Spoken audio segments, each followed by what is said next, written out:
E aí pessoal, tudo bem? Eu sou Eduardo Matias e esse é o canal Rola História, que é um projeto que fez uma pesquisa histórica e vai apresentar em 10 episódios a história de Roraima, desde a descoberta do Rio Branco pelos portugueses até a fundação de Boa Vista e o desenvolvimento da nossa cidade. Então, se você é um curioso de história, gosta de estudar história, curte o canal, acompanha e comenta. E não perca os próximos episódios. Vamos nessa aventura!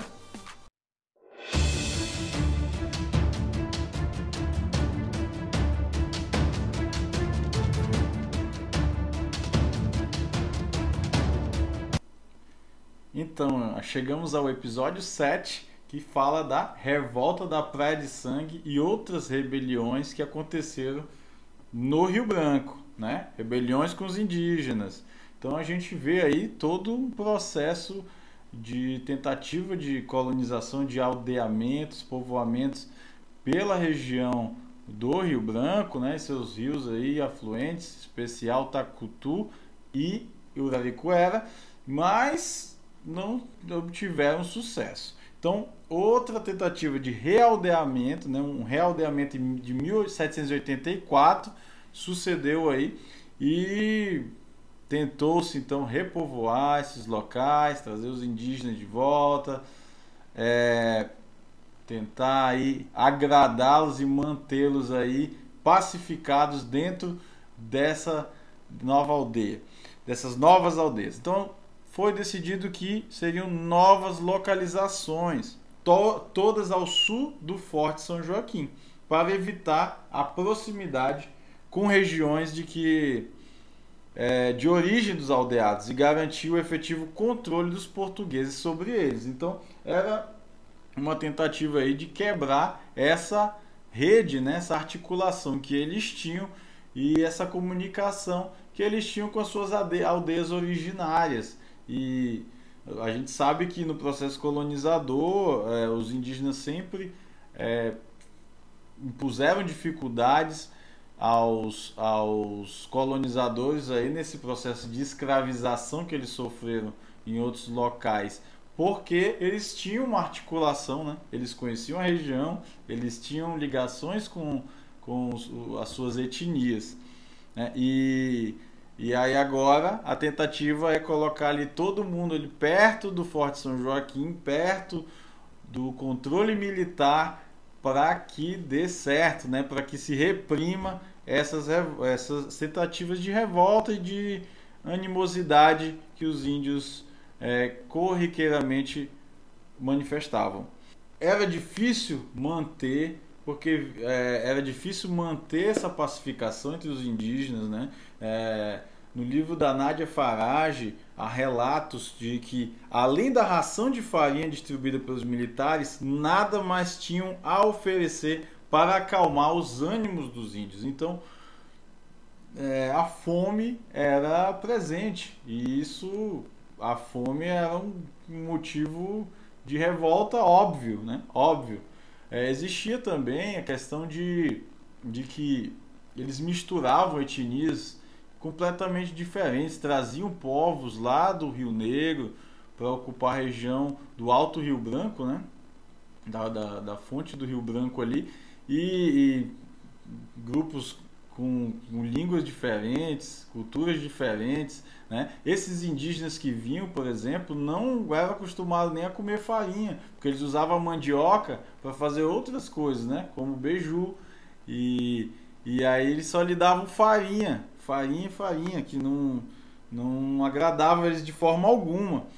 E aí sucederam-se revoltas nos anos 90, de 1790, né? Tivemos revoltas aí como a revolta que começa no aldeamento próximo do Forte São Joaquim e novamente se alastra aí, arrasta o aldeamento de São Martinho e demais. E a gente tem a famosa, né, a simbólica revolta da Praia de Sangue, que foi realmente um massacre, um violento combate ocorrido em 1798 às margens do Rio Branco, local que ficou denominado Praia de Sangue, por conta da carnificina, da violência brutal, do sangue também dos militares brancos, mas principalmente no massacre dos indígenas, mais uma vez.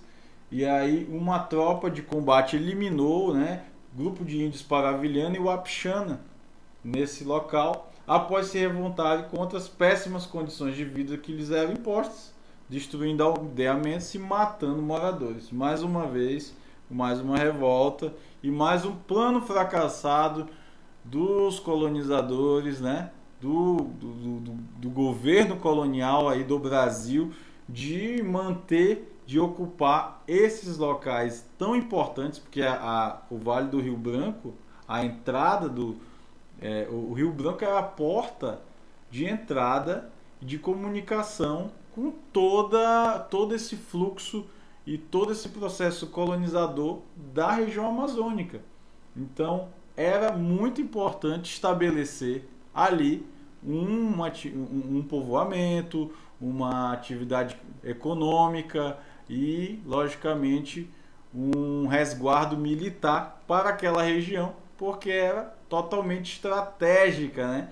E sempre era uma região que sofria ameaça de outras nações europeias que estavam ali ao redor. E a gente já falou bastante sobre isso. E quais foram as consequências de mais uma rebelião, né? Teve resposta, logicamente, resposta do governo colonial.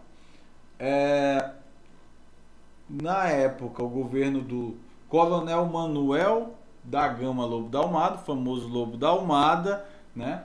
Que era o governador da província, ele mandou uma resposta repressiva, muito repressiva, e ele mandou que os aldeamentos do Rio Branco fossem totalmente evacuados. Você imagina que eles iam capturar todos esses indígenas que ali moravam e iam evacuar, e ordenou que dispersasse esses indígenas para distantes povoações, Rio Madeira, Rio Amazonas, Solimões, Negro, iam mandar esse povo para os locais mais distintos da Amazônia e iam trazer novos indígenas, os descidos, os recém-descidos de outras regiões da Amazônia, mais uma vez repetindo o processo de buscar indígenas de muitos locais muito distantes para colocar numa região em que eles não eram habituados, né? E as povoações ficaram quase desertas, né? Foi esse o resultado dessa ação repressiva, né? A partir de uma revolta.